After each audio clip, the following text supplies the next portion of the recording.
A very good evening to everyone, and welcome to yet another academic bonanza from the Society of Fetal Medicine. And over to our president, Dr. T.L.M. Praveen, for a brief memorial, and then we will go ahead with the program. Yeah. Good evening, everyone. Thank you for joining me to celebrate the life of my dear friend, Dr. Chandrasekhar Kinchale. We all know and we are aware that he was an absolutely devoted practitioner as far as the fetal medicine was concerned. He was passionately in love with fetal heart. And I remember his wife complaining to me, saying that his first love was fetal heart. He was acquired a lot of knowledge, and he was always willing to share his knowledge with everyone. And he was part and parcel of all our SFM events, and we really miss him badly. And he was a very humble, down to earth, and absolutely humane person. We really miss him. He was a running enthusiast. With this, I think we pay tribute to him, and his work remains a legacy.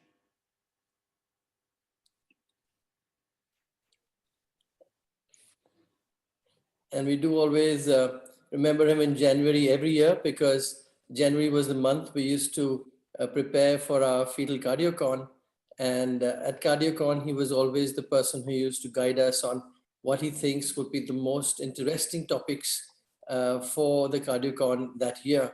And we do truly miss him, since we've not been able to work with him when he was detected to have his blood dyscrasia, and then we lost him to that, of course. We will always remember him in January every year, not because it coincides with any date in his life, but because we used to always sit together at the Society of Fetal Medicine in the month of January to plan out the cardiology programs for the year. We now move on to the second part of our program, which is the true academics part, where we have an absolutely fantastic guest over with us today. We have Professor Moshe Bronshtein from Israel, and he has been at the forefront of ultrasound for many, many years. I was absolutely stunned when I saw his first references to the transvaginal evaluation of the first trimester fetus in 1989. I had been working in the early 80s in Denmark at that time with Brulin Care, which was manufacturing and starting to make transvaginal transducers. And we presumed it would be purely gynecological and would never ever be an obstetric instrument. And then he gave us these absolutely fantastic images. And by 1991, we felt we all had to start following the trend that he set.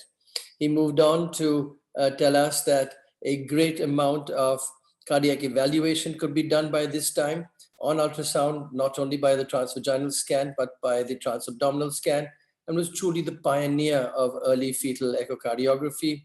You've heard him referred to by Professor Rabi Chawi in each one of his talks. You know that the second slide in every one of Professor Rabi Chawi's talks always mentions, and from the early work of Bronshtein, etc., this is the Bronshtein that we keep talking about. This is the giant. And I'm so pleased that he has joined us. You can see he's still very, very active. And if you were looking for the number of citations he's had already in the first 9 days of 2021, his articles have already been cited 72 times this month on PubMed and in other places. And so you can well imagine what a great figure he is for fetal cardiac evaluation. I will not come in the way of you and him, and go right ahead and say, welcome, Professor Bronshtein. Thank you so much for being with us this evening. And we truly look forward to your talk. It's entitled The Main Arterial Arches, and he's going to tell us a new concept for detecting heart anomalies. And I'm sure each one of you will benefit from this. And so now over to you for your screen share and for your talk. And please don't feel restricted in any way. Just go right ahead and take as much time as you feel. Thank you indeed.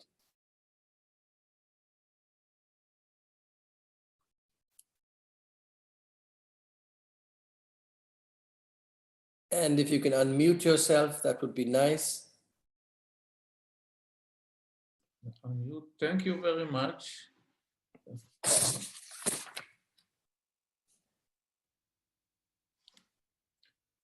Thank you very much, Ashok, and thank you very much for the opportunity to speak with you and to be a part of a congress which Alok also participates, because Alok for me is one of the best sonologists in the world.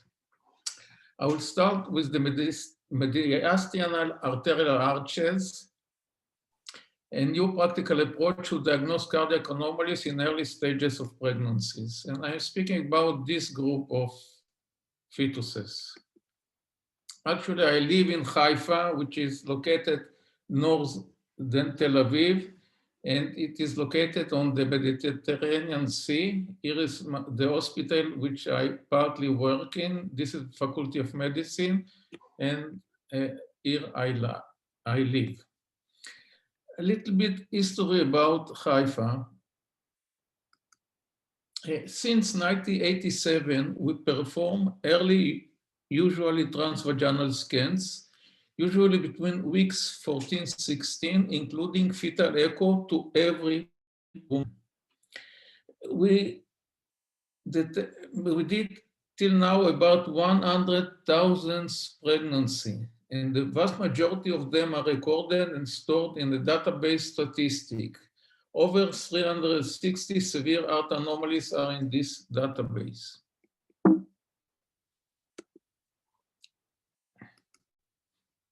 Actually, in Israel, it's against the world. The main examination which is performed to every woman is between 14-16, vaginal. Now discussion is to do it weeks 13-14 or 14-16. I still believe in 14-16. In this stage of pregnancy, a expert in ultrasound is doing it to every pregnant woman. In these stages of pregnancy, we can detect 97% of all the anomalies of the fetus. In these stages of pregnancy, we can detect 90% of fetuses with Down syndrome only by ultrasound, and 1 out of 60 women in this stage terminates her pregnancy. It is the low risk, and this is the main examination in Israel. In high risk, we are starting the exam between weeks 9 and 14. Depends what is the reason for the high risk pregnancy. Another examination is performed, but super expert in ultrasound, less expert. I call this examination as a complementary examination. I prefer to perform it between weeks 24-26 because the termination of pregnancy in Israel is not limited in severe anomalies throughout all the pregnancies. And in this stage of pregnancy, if we are not looking at IUGRs, 1 out of 3,500 pregnancy, there is the secondary anomaly. Another scan, which is also recommended, is the third scan, weeks 32-34, by less expert. In this stage of pregnancy, 1 to 40,000 women, there is an anomaly. Let's start with the recommendation of ISWOC regarding fetal echocardiogram. It was written in 2013. And I against the recommendation. The recommendation is to perform fetal echocardiogram only to high-risk patients, and there is a list of indications. To the committee, a question. You know that 95% of cardiac anomalies are in the low risk, 1. 2, the probability of every low risk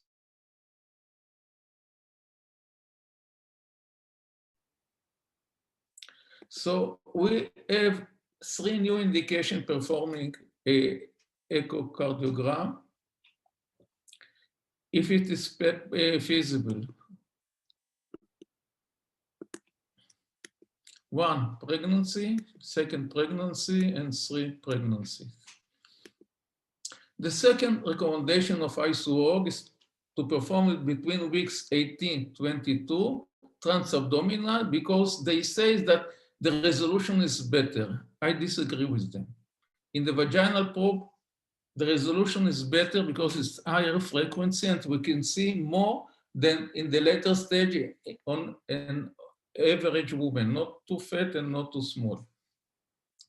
And I asked the committee, do you know that 99% of cardiac anomalies appear in this stage? Do you know this fact? I don't think they know this fact.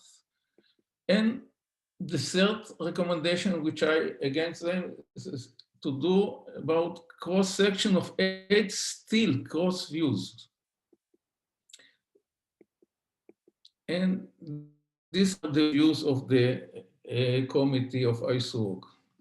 In children and adults, cardiologists traditionally use the standard classical views of the heart, the 4-chambered long axis and short axis. The air surrounding the cardiac area limit the possibility to obtain other images. In the fetus, the ribs, especially in the early pregnancy, are only slightly ossified, and there is no air in the lungs.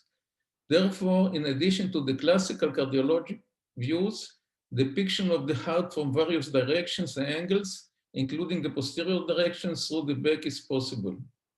We would like to share with you a new approach which does not rely on still pictures of the classical views, but rather on continuous video motion depicting 3 main groups of images: the 4 chambers view, the outlet incomplete figure 8 views, which I'll speak about them today, and the Venus views. And I'm speaking about this structure, which I call incomplete figure 8. We're looking with video mode at this structure. I'm speaking about this structure. The right outlet, which is the main pulmonary artery, and the ductus, which is usually linear tube in the early stages of pregnancy, and which is crossed by the left outlet, which is the aorta. And we separate this view to the proximal part, which is the X zone, the inverted P zone, and the Y or the V zones, the distal parts of the incomplete figure 8. And if you want to move on, we can see that the right pulmonary artery is beneath the aorta and the left pulmonary artery is from the right outlet.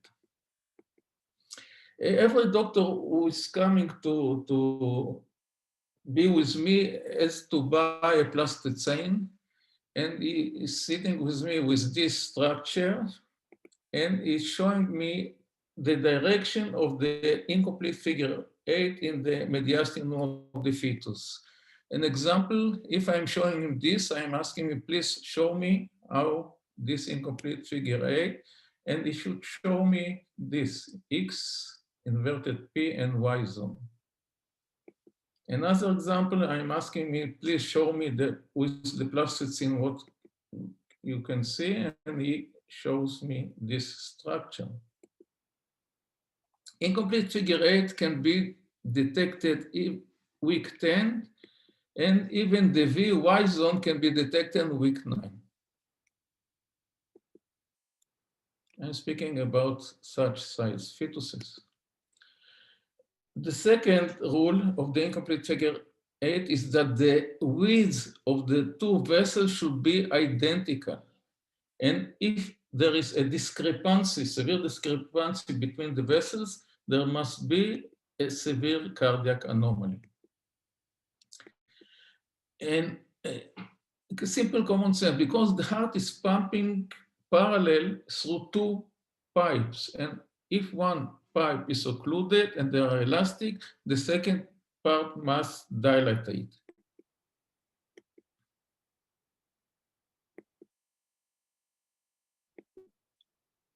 Okay, the first example, when the right outlet, main pulmonary artery and ductus, are bigger than the left outlet, which is the aorta. An example, right outlet and left outlet. And the left outlet is about 50% from the right outlet. When the discrepancy is severe, this is the aorta and the ductus, it is usually hypoplastic left heart syndrome. We had 72 cases of hypoplastic left heart syndrome, and usually some people detect it as a smaller left ventricle. It's not enough. Some people doing a diagnosis through no flow inside the left chamber. For me, it's not enough. The main sign for hypoplastic left heart syndrome is through the arches and reverse flow a tiny aorta. And this is the main clue to hypoplastic left heart syndrome. When the discrepancy is moderate, it is usually coarctation of the aorta. And we are speaking about the narrowing in the isthmic region.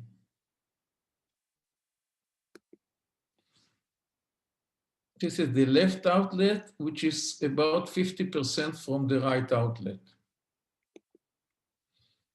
Another example, left outlet, right outlet, left outlet, right outlet.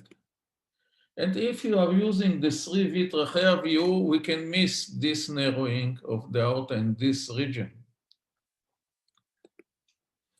So when we are speaking about coarctation, we cannot say to the couple, please, you have a coarctation. We should speak that, we should tell that they have a probability of coarctation, but the heart might be also normal, and it depends what will happen after the delivery. After the delivery, if the ductus closes, all the blood is going through the aorta, and the aorta might expand. So it will not be a coarctation from one end. From the second end, the aorta might remain narrow, and this will be the coarctation. An example, week 15, large right outlet, very narrow left outlet, week 15. Large right outlet, very narrow left outlet. The aorta expanded after the delivery, and it was a normal outcome. Another example, here is the right outlet, which is about 60% bigger than the aorta.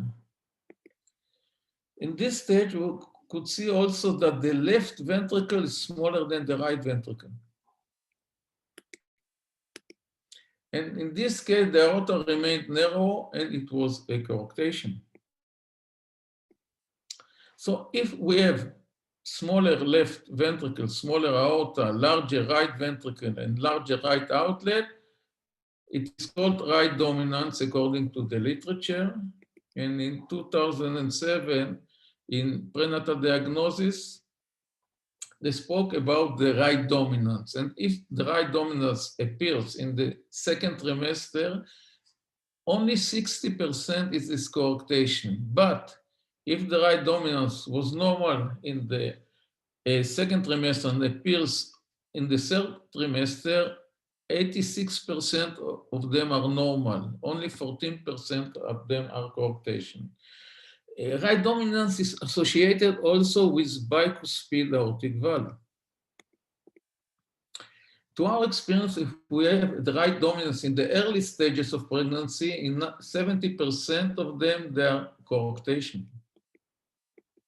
And the main take-home message from this part of the lecture is if the early scan is normal and the right dominance develops later, it is not coarctation. Example, it was week 15, very narrow left outlet, wide right outlet, and it was twin. She performed amniocentesis, and both of the twin were aborted. And we can see now coarctation against the non-coarctation. Now the autopsy was performed week 17. You can see the aorta, narrow arch, and the second twin, the aorta, normal arch. And if we are doing histology, week 17, we can see subendothelial bump in the cases of coarctation and no subendothelial bump in the case of normal fetus. What I'm speaking about is only on isthmic coarctation or ductal or preductal coarctation. But there is another family of coarctation which is called postductal coarctation, which is after the isthmus. And to my belief, it's only when the ductus is closest. It's also this part at the same time start to be narrow. And postductal coarctation are 3% from all the coarctations. A case of normal examination. Look, here is the aorta, normal right outlet. And we can see here even normal width of the aorta is compared to the right outlet. It was a bovine aorta. And to our surprise, the newborn had a severe postductal coarctation. Here is the ductus. And my take-home message that postductal coarctation I haven't found in the literature. I think we cannot diagnose postductal coarctation. About preductal coarctation, we should speak about the probability, not a diagnosis. Another case in which we told to the couple, smaller left outlet, a wide right outlet, that it might be coarctation, might be normal, and might be bicuspid aortic valve. And here it was bicuspid aortic valve. Actually, you can see the three leaflets of the aorta. It's like a Mercedes sign as compared to, this is the aorta, and we can see a bicuspid aortic valve. Take-home message about coarctation. Coarctation is a probability. Early right dominance might be also bicuspid aortic valve. In rare cases, we cannot see the V sign, the V connection. We can detect only preductal or ductal coarctation. And late onset right dominance, it is not coarctation. The second is when we have smaller right outlet and huge aorta. And if the four chambers view is normal, to me, 99% of them, it is tetralogy of Fallot. So the diagnosis of tetralogy of Fallot, we can see only in the incomplete figure 8 view. 26 years ago, right outlet smaller than the left outlet. And in all cases of tetralogy of Fallot, which we had, left outlet always was larger than the right outlet in 100%. And to our experience, if the right outlet is almost equal to the left outlet, it is not tetralogy of Fallot. Take a message, no tetralogy of Fallot if it is normal right outlet diameter. And some autopsies, and we say to the pathologist, don't open the heart. We can see the right outlet, left outlet, and it is from 30 years ago. Right outlet, left outlet, another right outlet, left outlet, another right outlet, and we have many of such.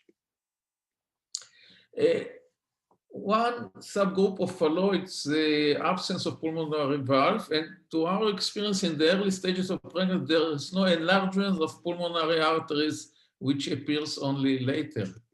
And here is absence of pulmonary valve, week 16. Another case, week 15, no ductus, absence of pulmonary valve. So we have 70 cases of tetralogy of Fallot, and here is the classical appearance, septum. We can see that the aorta is linear to the septum, 180 degrees. And here is the right outlet. This is the classical tetralogy of Fallot. Actually, we should call it not tetralogy, B of Fallot, because there is no hypertrophy of the right ventricle. Another case, And the earliest follow with the diagnosis was week 12. And we can see narrow right outlet, huge left outlet. Let's speak about overriding aorta. Overriding aorta is not specific sign of tetralogy of Fallot. And here we can see autopsy of overriding aorta. And the angle is 180. Usually when we have a normal aortic angle is 135 degrees. A case in which we saw normal width, almost normal width of the right outlet. And we suspected in Eisenmenger syndrome, and the autopsy of this case, normal infundibulum and normal pulmonary valve.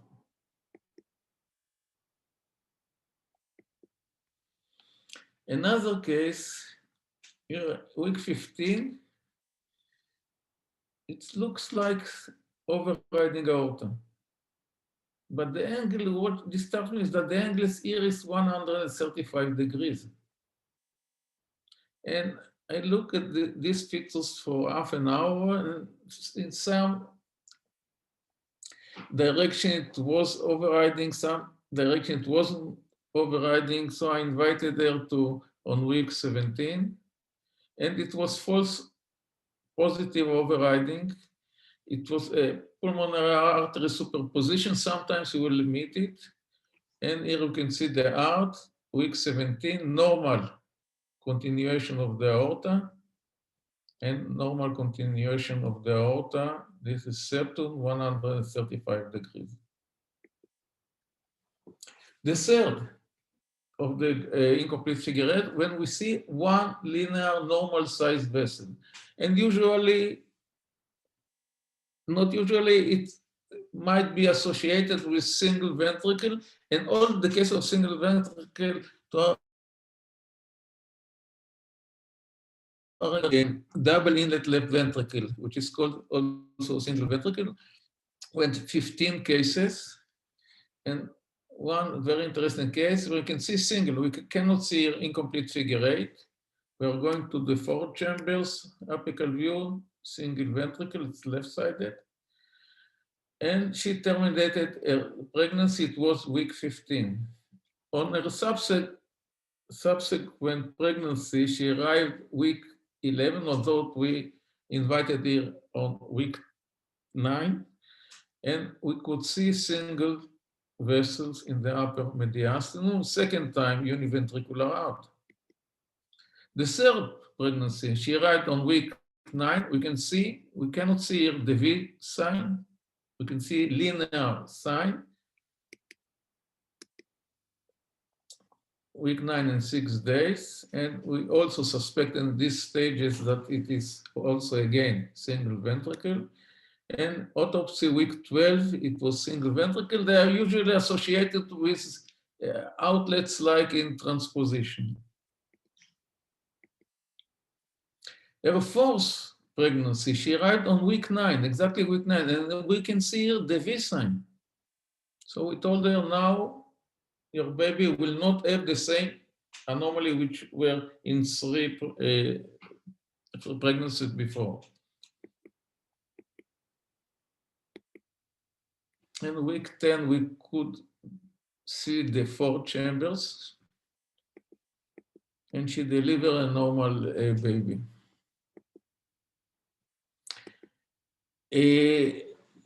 What is double inlet left ventricle? It's one of the groups of single ventricle, and in a minority of cases, we can see here what is the remain from the right ventricle, a bulboventricular foramen, week 16. Another case of a single vessel in the upper mediastinum, normal sized vessel, and it always associated like transposed great vessels. And here you can see a bulboventricular foramen.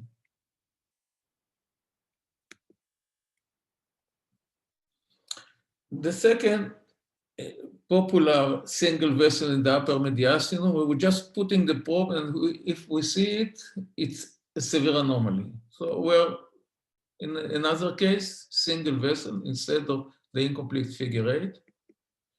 And if we are looking at the 4-chamber view, it's normal. It's 30 years ago, single vessels, one above the other. And we can see the single vessel because one vessel is behind the other. There is no cross between them. And in order to prove it, we should do almost sagittal section, and we can see the two parallel vessels. Autopsies, two parallel vessels. And 31 years ago, parallel vessels, which it's the mechanical sector, 6.5 megahertz, single vessel, and the autopsy 30 years ago. You see the parallel vessels. And in the video, what we see if we are doing the incomplete figure 8, but if we are going a little bit sagittally, we can see the parallel vessels. We had 33 cases of the transposition of great arteries, and with color, autopsies, many autopsies we have. And here we can see parallel vessels, week 11 of transposition of great arteries. And parallel vessels, I'm speaking now about the sagittal sections, week 10, but parallel vessels are the differential diagnosis of transposition and corrected transposition, of double outlet right Towson-Bing syndrome, dextrocardia, and right aortic arch and right ductal arch. This is the four differential diagnosis of parallel vessels in the upper mediastinum in the sagittal views. Here, double outlet right ventricle, Towson-Bing, normally, week 14. Another case, single vessel. And we can see the Towson-Bing anomaly, left ventricle, right ventricle, and the two arteries from the right ventricle.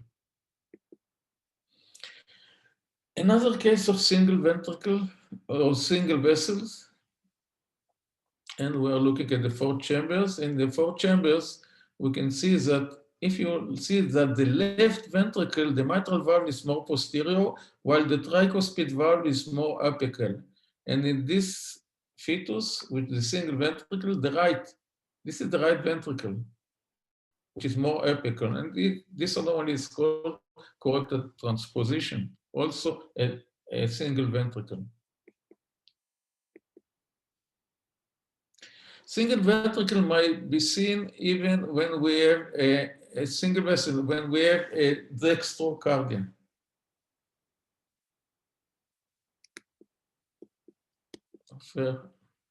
Okay, wide pseudo-single.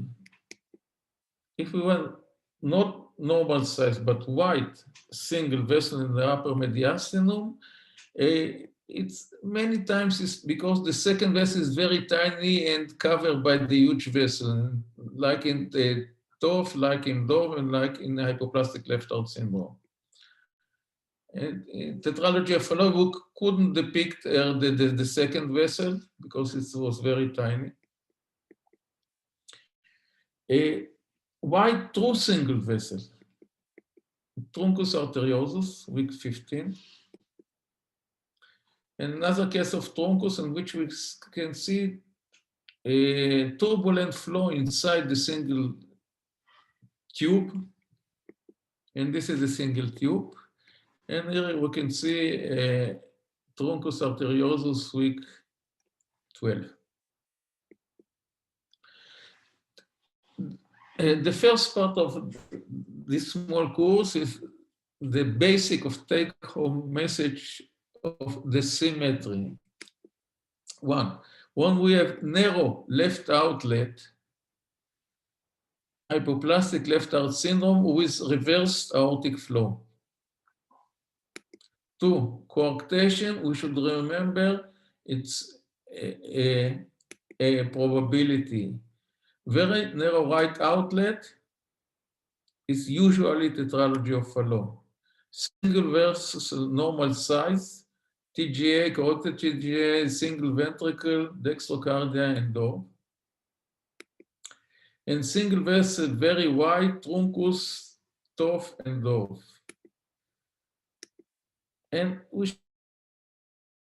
should know that 77% of the cardiac anomalies can be detected from this incomplete figure 8 views. The second part of the lecture is additional features to incomplete figure 8 abnormalities. Usually in the embryological stages, there are 2 aortic arches. And in 99%, more than 99%, there's a disappearance of the right arch, and this we get the incomplete figure 8, superior vena cava, trachea, out of this the view. And this is the classical incomplete figure 8. And what happened if the 2 arches remain? It was about 30 years ago, CT angio of the born baby, which was diagnosed on week 15. And when we have the 2 arches remain, we have in ultrasound the N-shaped like appearance, ductus, left arch, and right arch. And here you can see week 15, double aortic arch. And if we are doing more upper axial view, we can see the vascular ring. And here we can see the N side, week 12, double aortic arch. Double aortic arch, what is our experience? With 12 cases of double aortic arch, the incidence is about 1 to 5,000. Vascular ring associated in all of these cases, but symptom only in 90%. We have, no, not 90. We have 9 out of 12. About 80% of them until age 10, 12, they are asymptomatic. And D. George, meanwhile, nothing from the 12 cases, and 1 case was Williams syndrome. What happened if the left arch disappears? So we can see the trachea are between the ductus and the right aortic arch, and this is called vascular ring. Its incidence 1 to 600, and we can see the vascular ring around the trachea. This is the trachea. Autopsy of the vascular ring. And our statistic about the right aortic arch, 83 cases. Vascular ring, only 95% of them. Later, I will explain why. Symptoms in right aortic arch, about 4.6, about 5%, 95% of them, they are completely asymptomatic. About the chromosomal abnormalities, we have about 5% of D. George and 1 out of 80 trisomy 21. ARSA. ARSA, we had more than 100 cases. It's 1 to 200. 1 was translocation out of only 1 was trisomy 21. So nowadays we believe that ARSA is anatomical variant. It's like in the normal population, these statistics. It's not associated with Down syndrome as we thought in the beginning.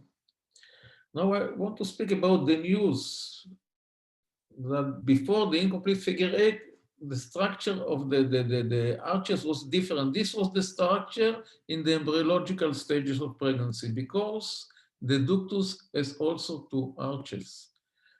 And there is the left ductus, which usually we see, the most popular, but there might be also the right ductus arteriosus.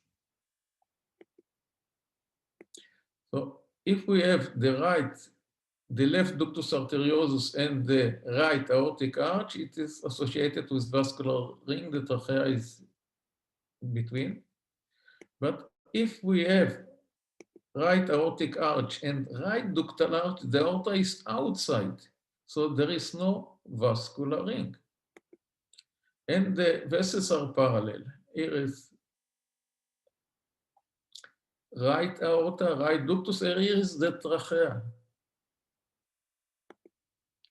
And this is what we see. And if you compare between right aortic arch and left ductal arch, here is the vascular ring around the trachea.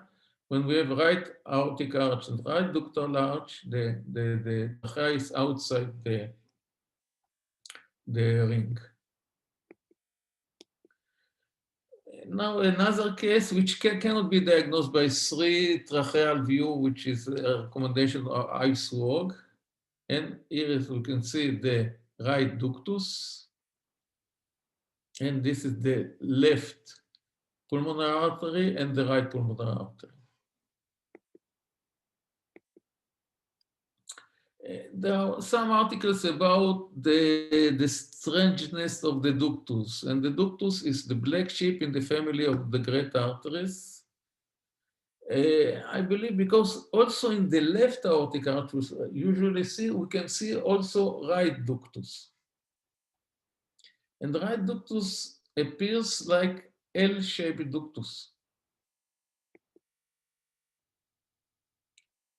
And here is the left ductus, and here is the right ductus. In this case, it was right ductus. We don't know which percentages of left aortic arch there's right ductus, very small percentages, to my opinion. You can see it from a different angle, from above, where above the aortic arch, and this is the right pulmonary artery, and if we see the ductus, which is parallel to the right pulmonary artery, this is the right ductus. Aorta, right pulmonary artery, right ductus arteriosus.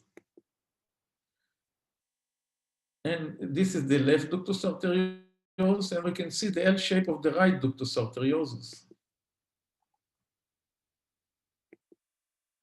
And we have one case of right ductus arteriosus. It was the only anomaly in this fetus, which was trisomy 21. I think it's a coincidence.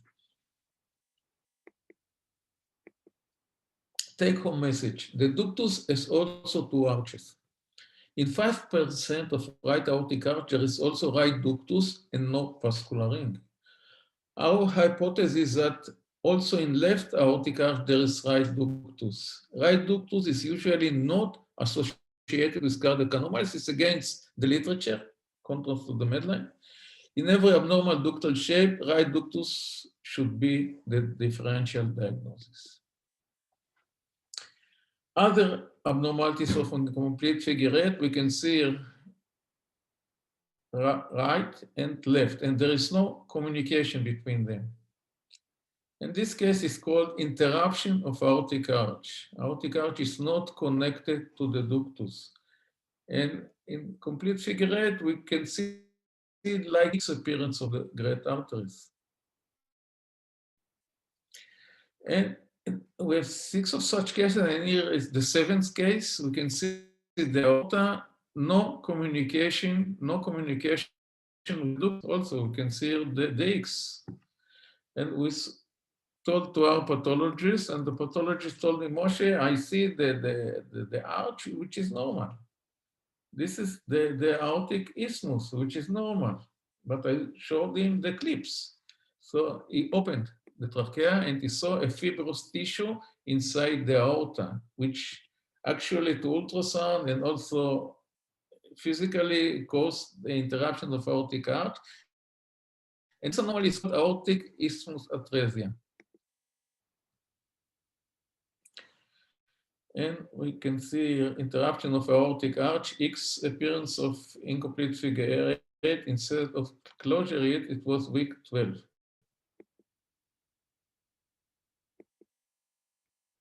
Another abnormal in figure 8, here we can see the right outlet, the right outlet and the aorta. And here we can see a connection. In this case, it was isolated anomaly. She delivered, operated, and the newborn is normal. And speaking about a defect in this region. And in this case, it's called aortic auto-pulmonary window, which in most of the cases associated with other anomalies. The first was isolated, and here it was also isolated, week 14.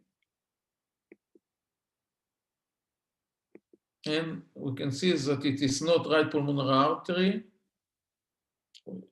This is the auto-pulmonary window, and it was transient, disappeared toward week 20, and the newborn completely normal without auto-pulmonary window.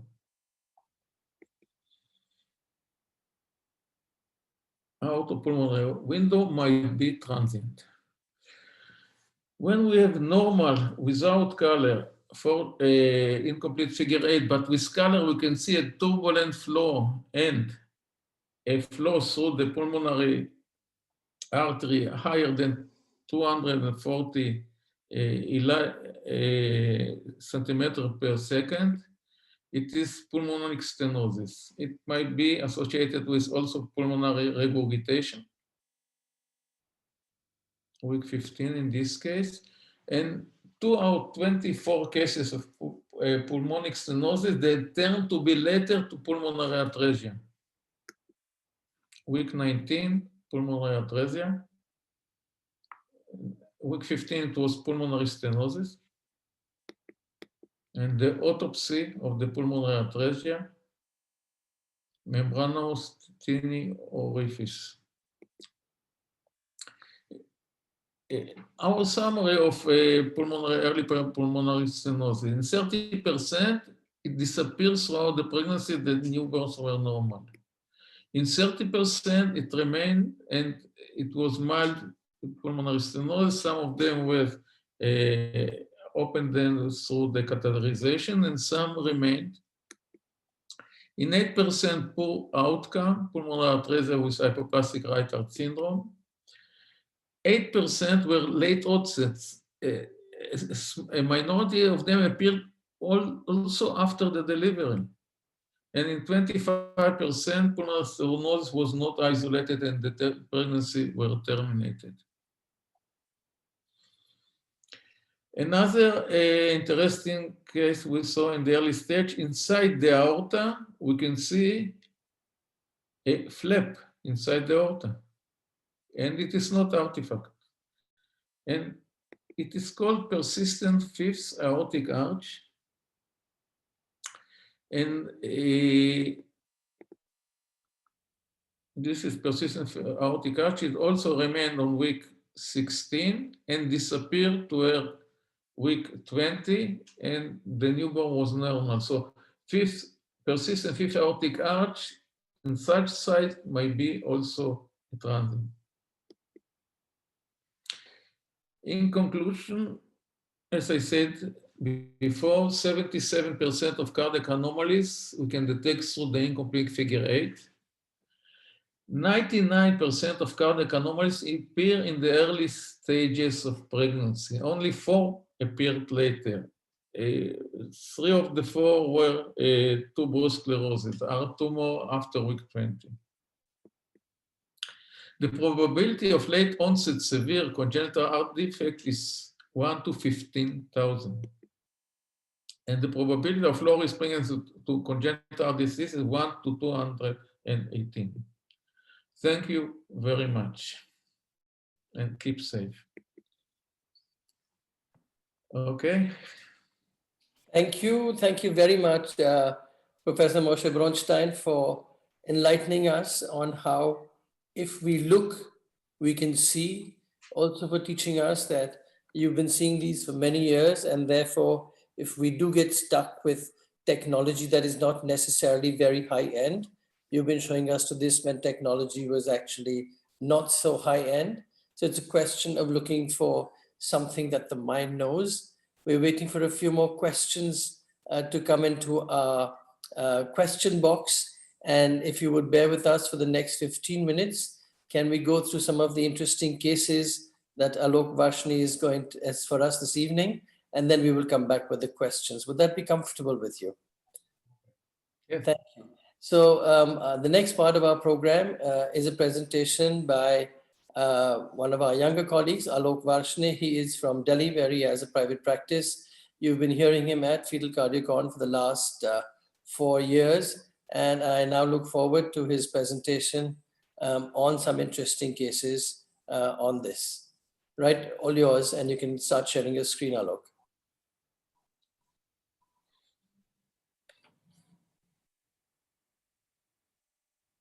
Okay. Good evening, everyone, and I wish you all a very happy new year. Thank you, Khurana sir, for giving me this honor to speak on the same platform as Professor Moshe Bronshtein. Thank you, TL and Praveen sir and the Society of Fetal Medicine for hosting this talk. Professor Bronshtein, it is a pleasure to have you here. You and I have interacted over the years on the social media platforms, and I must thank you for shaping my thoughts the way I do work nowadays uh, about fetal anatomy and pathology. You are an ocean of information on obscurest of cases. Your generosity to respond to countless queries of students like me all over the world is amazing.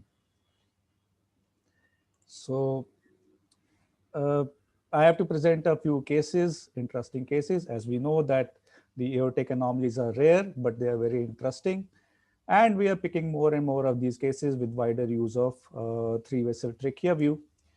Uh, they are associated with heart anomalies, aneuploidies, and syndromes. Hence, evaluation of cardiac and extracardiac abnormalities is mandatory in every case. And we have to also offer genetic screening testing in some of the cases as relevant.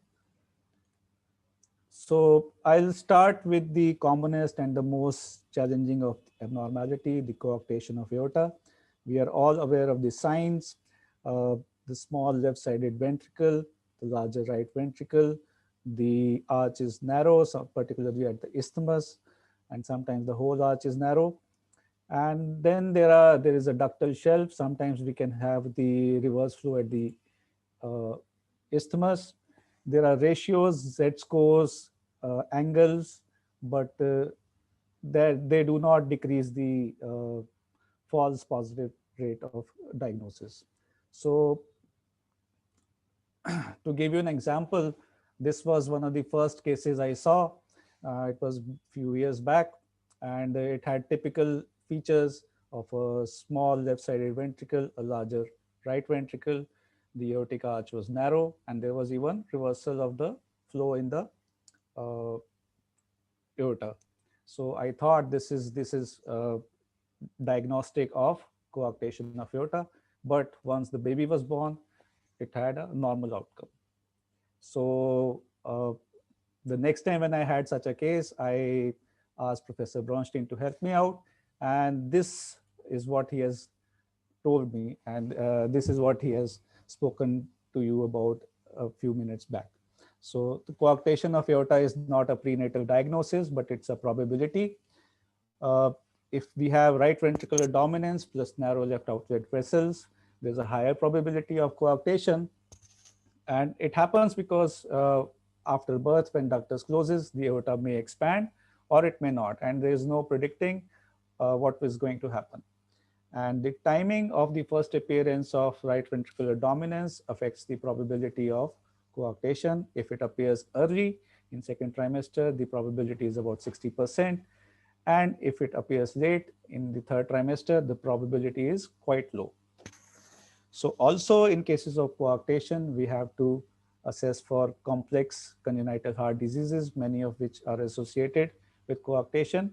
And we have to look for benign associations like ventricular septal defects, persistent left superior vena cava, bicuspid aortic valve. Also, we should look for multi-level obstructions as seen in Schoen's complex, where there are obstruction at the mitral valve level, the aortic valve level, and then at the arch level. So this is one case in which there is a narrow aortic arch, and it narrows particularly at the isthmus region, and the color Doppler is also showing there is a forward flow but turbulent. And when we do a long view, we see that the arch is complete, but it is narrow, and there's a ductal shelf also. And these findings can also be appreciated in the color flow as well. Okay. But when we examine the heart, we see that there is a perimembranous ventricular septal defect. There is also overriding of the aorta. There is also bicuspid aortic valve, which is seen as a slit and not as a Mercedes-Benz sign seen in tri-leaflet valves. And there is also the high velocity flows in the aortic root, and which appears a little narrow because probably due to combination of bicuspid aortic valve and maybe some extra conal tissue which is reducing the diameter. So this is a complex coarctation of aorta. We must look for more findings in cases of coarctation because every added finding adds to complexity of the case, the steps of surgery required, and prognosis. So the next case also features ventricular disproportion. We see the left ventricle is very small, the right is wider. And when we check the arches, we see that, yes, there seems to be the pulmonary artery and the ductors are wider, and the aortic arch is very narrow. And then we see in color that the slender vessel is also showing a forward flow, and this is the right subclavian artery. So then we check the three vessel view, and we see there is presence of persistent left superior vena cava as well. So it appears that this may be a case of very severe coarctation. But then the baby turns a little, and then then we have difficulty in joining this aorta to the ductus. It doesn't form the typical V sign which we see in the three vessel trachea view. Okay, and then we confirm this on the long sections, and we see that the aorta is going straight into the neck. So we confirm this on the color flow as well. The ascending aorta, it arises from the left ventricle and goes straight to the neck. So this is because this is the ascending aorta, this is the brachiocephalic trunk, and the topmost part is the right common carotid artery. It doesn't curve and join the ductus. And the ductal arch in this case was normal, and this can be seen in the volume rendering as well. So the diagnosis is simple. It is interrupted aortic arch. There are three types. The type B is 2/3 of the cases are type B, in which there is almost always a malaligned ventricular septal defect. And the type A are less common. They are 1/3 of the cases. So do we need to really differentiate whether it is type A or type B or type C? Yes, I think so, because type B are more associated with syndromes, particularly 22q11 deletion and sometimes Charge syndrome. And type A are little benign. The association with syndrome is quite rare. So, and interrupted aortic arch must be looked for in cases of common arterial trunk, transposition of great arteries, double outlet right ventricle, and sometimes these cases may also even have an aortopulmonary window. So I used a high frequency probe to find out whether it is type A or type B. So this is the ascending aorta, and you can see that it is giving out the left sided carotid artery and the left subclavian artery. And it is a little difficult to appreciate because there is so many vessels crowding the area. But we can see that the aorta is giving rise to the left subclavian artery. So the interruption is beyond the level of left subclavian artery. So this is a type A interrupted aortic arch. And if you're still not convinced, I have volume renderings to show that this aorta is giving rise to the three vessels, the brachiocephalic artery, the left common carotid artery and the left subclavian artery. So the diagnosis is interrupted aortic arch type A. So the next case also features a very small sized aorta in the 3-vessel view. It is smaller than the superior vena cava. And in the arch view, you can see that the aorta is quite narrow. But the obstruction here is down below. We see that the aortic annulus is quite narrow and the ascending aorta is very slender. And in the 3-vessel trachea view, we see that the aortic arch is showing reverse flow from the isthmus, which is characteristic, as Professor Bronshtein told, of a aortic atresia or hypoplastic left heart syndrome. So then we see at the fetal heart and we find that the left ventricle is small in size, it is short, it has thick walls. There is echogenicity in the walls, which is due to fibroelastosis. The apex of the heart is not formed by the left ventricle. Instead, it is formed by the large right ventricle. And the right ventricle is filling properly, whereas the left-sided ventricle is filling poorly, but the mitral valve is still patent. So in these cases, the diagnosis we know is hypoplastic left heart syndrome. But there are further few things which I like to see to prognosticate such a case. So we have to assess the interatrial septum, whether the foramen ovale is patent, and we must assess the pulmonary venous flow as an indirect sign of restriction of the foramen ovale. And the third thing which I like to assess is for the presence of ventricular coronary fistulas. So we can see that in this case, there is a bunch of vessels. We can see in the region of the interatrial septum, and they are showing forward and backward flow in systole and diastole, and which can be seen in the waveform, which is a to and fro kind of waveform, which is characteristic of a coronary circulation. So this is basically a ventricular coronary fistula in a case of hypoplastic left heart syndrome.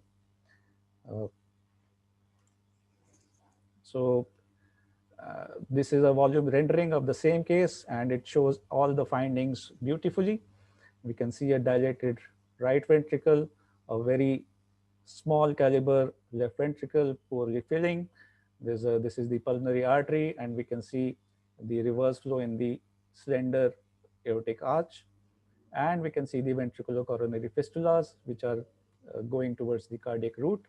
And if you think that this may be arising from the pulmonary artery, we can just turn the volume and we see that the coronary fistula are going behind the pulmonary artery, pulmonary root, and going into the diminutive aorta. And just for comparison, I have added this image from a case of pulmonary atresia with intact ventricular septum. When we see the ventricular coronary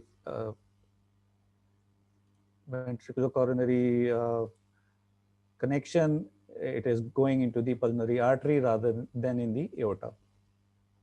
So we can diagnose where the coronary fistula is draining, and the ventricular coronary connections must be assessed in a case of hypoplastic left heart syndrome. So aortic atresia, it's a spectrum of malformation of the left ventricular outflow tract.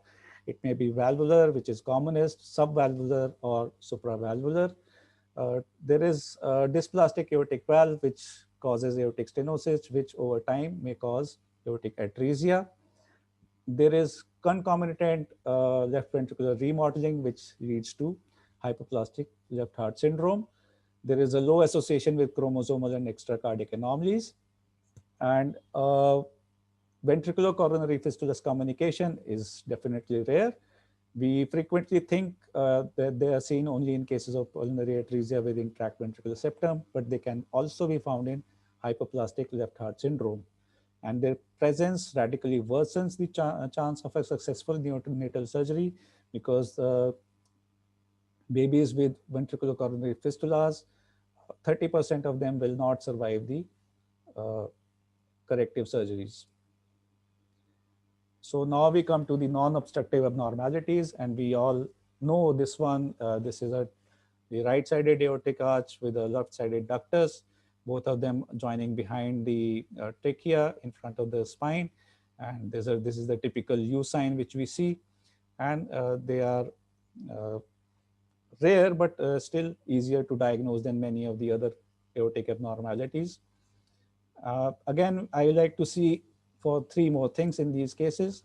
One is the presence of thymus, because if the thymus is also not there, then there are high chances of 22q11 deletion. And the second thing I want to look for is where is the left subclavian artery originating. If in most of the cases of right-sided aortic arch with left ductus, the subclavian artery left-sided is aberrant. It arises from this small diverticulum behind the aorta, which is called the comeral's diverticulum, and then it goes towards the left arm.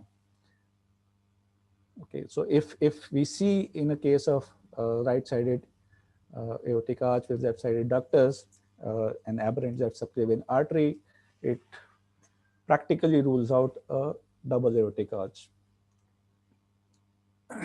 So right aortic arch with left ductus is a rare abnormality, and the association with other congenital heart anomalies is rare. It can be seen in only 10% of the cases. And the association with 22q11 deletion is also quite rare. Occasionally there may be triploides, other aneuploides or trisomy 21. And this is in comparison with the other type of right aortic arch, which is the mirror image branching type of right aortic arch, in which there is, in 90% of the cases, there is congenital heart disease. And nearly all of the cases have aberrant left subclavian artery. It is easy to diagnose, even first trimester diagnosis is possible, but it may be difficult to distinguish from a double aortic arch, especially if one of the segment of the double aortic arch is hypoplastic. And we must remember that even if most of the cases are benign, sometimes such right aortic arch with left ductus may cause postnatal compression of trachea and esophagus, because once the ductus closes, it fibroses, and the fibrosis, it can shrink over time and then cause postnatal compression. And occasionally it may also need to be operated. And this is the volume rendering from the same case. I like to do it because it shows the anatomy very clearly and the origin of the branches, particularly the left subclavian artery. And this is the CT volume rendered image from an adult patient, and look how closely both of them appear. This is in a fetus, this is in an adult patient. So the next case also shows a typical U sign. And so once we see one abnormality in a fetus, we must always look for other abnormalities.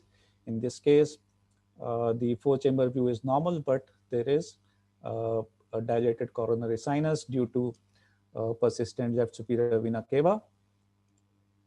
And then we look closely and we find that there is cross pulmonary arteries. The left-sided pulmonary artery arising from the right side of the main pulmonary artery, the right branch pulmonary artery arising from the left side of the main pulmonary artery. So the arteries are crossing over each other. And if you're not convinced, then I have this volume rendering to show, which is showing the overlapping arteries. And this is a CT volume rendered image from an adult patient, which is showing the same findings. In the same case, the thymus was nearly absent. There was just a small sliver of tissue there. The arches, the vessels appeared very close to the chest wall. So in this case, there were multiple findings, which was the right aortic arch, left-sided ductus, there's persistent left superior vena cava, cross pulmonary artery, thymic hypoplasia. So multiple findings suggest possibility of a chromosome abnormality. In this case, this was 22q11 deletion. So the next case shows a normal four-chamber view of the heart, normal three vessels. But when we go up, we see that we see a right aortic arch with left-sided ductors forming a typical U sign. But when we look closely, we see that the aortic ascending aorta is branching in front of the trachea, and this is the N sign or the lambda sign which we see in cases of double aortic arch. This is wonderfully depicted by Professor Bronshtein on the website fetus.net. And when we go more superiorly, we can see the complete vascular ring formed by the double aortic arch. Then volume rendering can help us depict the lesion more clearly. So this is a case of double aortic arch. So double aortic arch is extremely rare. It is difficult to distinguish from right aortic arch with left ductus, particularly when the fetus is young or if one of the arches is hypoplastic. We have to remember that vascular ring is seen in a plane superior to the level of a 3-vessel trachea view. And we also must remember that 2 vessels should arise from each aortic arch. Okay, so this is how we can distinguish from the branching pattern whether it's a right aortic arch or a double aortic arch. The double aortic arch will have 2 vessels from each arch, whereas the right aortic arch will almost always have an aberrant left subclavian artery. And most of the cases will require postnatal surgery to relieve tracheal compression. So prenatal diagnosis is very helpful. Okay, so the next case, the 4-chamber view of the heart appears normal. The chambers are symmetrical. There is good inflow in the both ventricles. And when we go up, we see that the great vessels, they are in normal orientation. They are forming a V on the left side of the trachea. But when we look closely, we find that they appear a little more dilated than usual at this stage. This is a 19 weeks fetus. And the longitudinal view also shows that the ascending aorta is appearing a little wider than the rest of the aortic arch. And this is the same case. The diameters are about 4.3 and 4 millimeters, whereas in a normal fetus at this stage, it should be less than 3 millimeters. So there is a little, dilatation of both the vessels, the pulmonary artery and aorta. So what are the causes of the dilated great vessels? It can be due to valvular stenosis caused by post-stenotic dilation. Then it can be due to valvular dysplasia, as seen in cases of absent pulmonary valve syndrome. It can be due to a systemic volume overload, and most important, it could be due to a shunt. So presence of valvular stenosis or dysplasia, it could be very easily discounted because both the valves, they were showing laminar flow and the flow velocities were also normal. So there was no reason to suspect systemic overload. So what was left was finding that if there is any shunt which is causing this problem. So there was no ventricular septal defect in this case. But while evaluating the left outflow tract, I noticed a very strange turbulence here just after the origin of the aorta, after the valves. If there was aortic stenosis, I had expected some turbulence here, but it was slightly way above. And then when I looked closely, there was a defect in the Auto-Pulmonary septum. It was very small, just 2 millimeter wide, but color flow also demonstrated there was flow across this septum. And then I confirmed in the 3-vessel view, which also showed the deficiency of the Auto-Pulmonary septum, and it was very well demonstrated in this view. This is the best view to demonstrate the proximal type of the aortopulmonary septal defects, or which are called the aortopulmonary windows. So aortopulmonary windows are rare abnormalities. We rarely find them It is a defect in the auto-pulmonary septum after the valves. There are 3 types, which we can read on the net. And if we have a prenatal diagnosis, it prevents the congestive heart failure in the baby and maybe development of pulmonary hypertension. Surgical correction is required in most of the cases. Sometimes we can do open surgery, sometimes with a device we can close the defect, but overall it has a very good prognosis. And lastly, I would like to speak a few words on the so-called bovine arch. It is a misnomer. It is just a variation in the branching anatomy of the aorta. It should ideally be called as a common origin of the brachiocephalic trunk and left carotid artery, but it seems a very long name, so people just simply call it a bovine arch. It is of not much significance. Sometimes we can see in some congenital heart disease, but I think it is just purely incidental. And that's all. Thank you so much for your patient listening. Good night. Thank you, Alok. That was a spectacular display. And I know everybody is completely fascinated. I'm going to come back to you with some questions. But our first question is for Professor Moshe Bronshtein.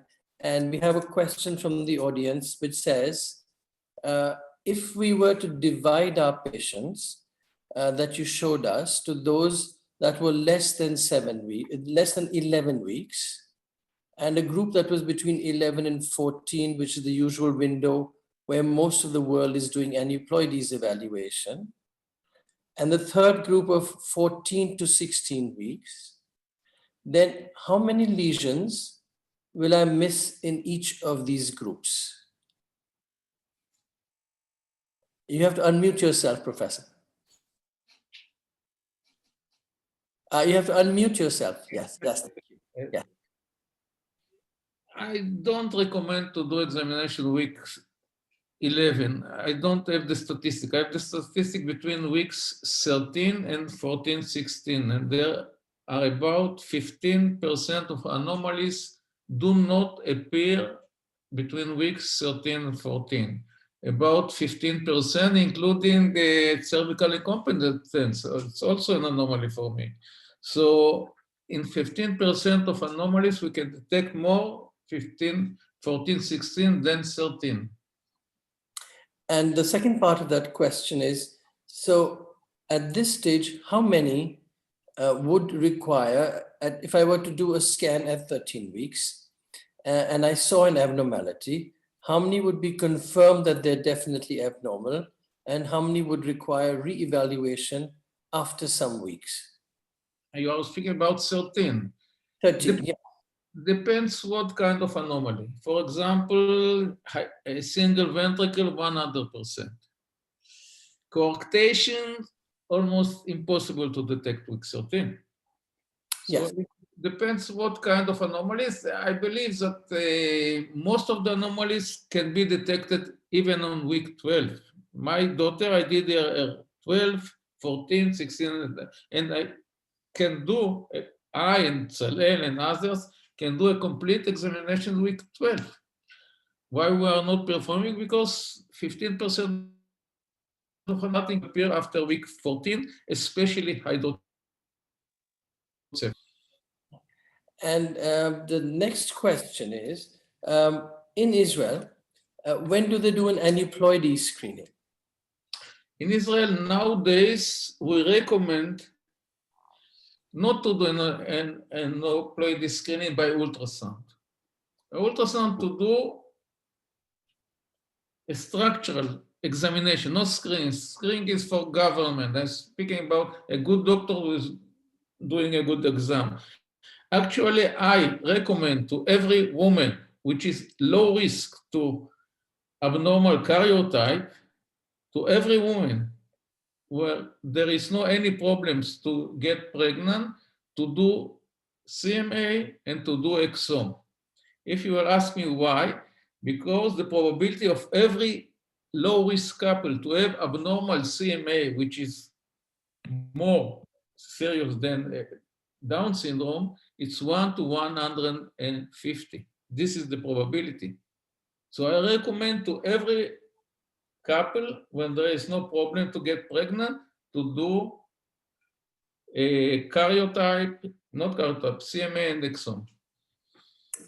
Excellent. It shows how different things can be when the economy is different. Now, is there any No, if it's program? daughter, what would you do? If you can expand this. If you had the expertise and you had the affordability, one would do it. But in Israel, is it covered by insurance? Is CMA and exome sequencing covered by medical insurance, or is it out-of-pocket expense? No. CMA is covered where there is an indication. For example, NT or structural anomaly. Exome is not covered. The cost of the exome is about $2,000. I see. And the next question is there any system at all then for a government screening program in Israel today? There is not government screen, but there is insurance. Every person in Israel is under an insurance, medical insurance, every person. And the insurance companies, as they're good sonographists. So almost every woman in Israel is doing this examination, which I showed you before. Terrific. Thank you so much for those inputs. It truly helps us to believe the direction in which we should be moving to make sure we don't miss something that is far more frequent. After all, Down syndrome is somewhere in 800 to 1 in 1,000 pregnancies, and we make so much of an effort. And the other abnormalities are 1 in 150, which is much, much more common. And we know that in experienced hands, an invasive procedure has no increased risk compared to the baseline miscarriage risk. So there is no reason why we should head towards an invasive procedure after appropriate counseling. Yes, I agree with you. The Down syndrome is only 10% of all the anomalies, only 10%. All the world, including Kypros, look at the NT. Why to look at the NT? Look at the fetus. It's what we believe is more than 31 years ago. Absolutely. We love those inputs. I'm going to wait for a few more questions to come in. And there's a question here for Dr. Alok Varshney. Alok, who does your machine settings? Actually, I do it myself actually nowadays. For the past 1 year, I could not get hold of any application specialist. Yes. So I had to do some things myself. They are manageable. They are not as great as Bimal Sahni's machines and images and yours. So you are the benchmarks for me. Thank you for saying that. Now tell me, when you do your settings, do you always have a standard settings, say for a venous setting and for an arterial setting, or you just play around with these as we go along? Well, I have groups of settings which are applicable for, let's say, an early pregnancy, mid-trimester, or a late pregnancy. But you have to play around with the settings for every patient. We have to individualize. So you have to reduce, increase some things, gains, or maybe the frequency of the probes and other things. So depending on the habitus of the patient and other things. So for those absolutely spectacular images of the ventricular coronary collaterals, ventricular coronary collaterals, yes. How would you manage if you had a really heavy patient, like a BMI of 34? Because see, the findings in cases of ventricular coronary connections, they are very stark actually. We think that they will not be visible, but when they are there, they can be seen. We can see the fistulas at the week 12 as well in some cases. So if they're there, they will be visible. There's no doubt about that. And for someone who thinks that they're probably artifacts because of movement of the interventricular septum, what do you suggest? Yes. So that is why I took the trace, and then we can demonstrate that there's a to and fro blood, which is a characteristic of coronary circulation. Which means we cannot work without our head. We need to constantly remember look again and again, and we cannot afford to be mechanical about it. Yes, of course. There are many traps in fetal cardiology, in fetal medicine as such. So we have to be aware of all these little small things, and because these affect the prognosis of the patient. Thanks so much. Also, there is a question for Professor Moshe Bronshtein again. What is the current status of non-invasive prenatal testing, NIPT, in Israel? No, it's very popular, but I don't recommend. I recommend directly go do the invasive tests. It's popular. Excellent. I don't think we have any more questions in our chat box now. Thank you. And so over to our president, Dr. T.L.M. Praveen, for his final questions, if any, and how should we, any direction for the future for how we should handle our patients. I think it was a wonderful lectures, both by Bronshtein, Professor Bronshtein, as well as Alok. And I think there were a lot of avenues that have opened up, in the sense we now would like to look for various aspects which and the approach in evaluating each of these mediastinal vessels has been a new approach that we are going to take and try to use it in our day-to-day practice. I think we should start doing that. And Alok, I really congratulate you. It was wonderful, great images, and wonderful to see them from one of our colleagues and a young one, and really congratulate you. I think there are not much of questions, I think, because it was so very fascinated. Yes, that's the reason why I think we don't have questions. There are more of compliments than questions on the chat box. Sir. Yes. Correct. Bimal, what would you suggest that we should evolve as an approach in our private practice, for instance, since so many of us seem to be in private practice rather than in a government-oriented organization where we have several options. So in a place like where you come from, where people do have limitations on their pockets, how best do you handle this situation of conventional aneuploidy screening versus invasive screening versus NIPS? So we are still following the old system of having our first trimester combined screening as the basic screening method, and then again NIPS when it is intermediate risk, and otherwise if it's a high risk, straight away going in for amnio. So because it is very the cost factor becomes difficult, sir. And so that actually has become the system. So yeah, if somebody is economically sound, and if we can, if they come to me before, I would probably give them all these options before I go in for the first trimester combined screening. Yeah. Wonderful. Only thing is, what I found very fascinating from Professor's talk today was, I think he made it that it is more easier to pick up cardiac anomalies between the 14 to 17 weeks. And that's very true. But I think that works out there because they have one more, their anomaly scan again done at 23, 24 weeks. So because we do our first trimester screening at 11 to 14 weeks, and then our patients may not afford 2 scans after that. And that is why we found a midway, that is the 19 weeks window that we are using at the moment. But then, yes, very inspiring to see that I think, yes, this could be, especially in the economically privileged people, we can add this, the 16 weeks scan in between and maybe pick up most of the things. And we would probably get enough time to do our invasive procedures and get the results before the 20 weeks are over. So very, very inspiring work from him. And Alok, you're very humble and very modest, but they were just awesome. One of the best images that we've been seeing in the recent times. Wonderful. Yeah.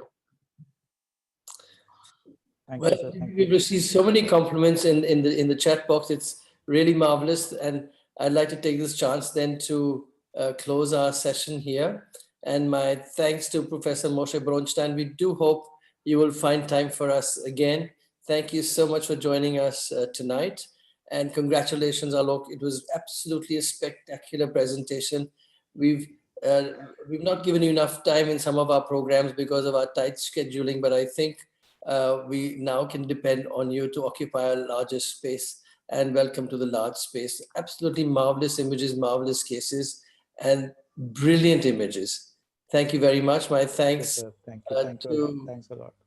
My thanks to Dr. Thiel, Praveen, and Bimal Sani for joining us. As you know, they are the president-elect of our organization.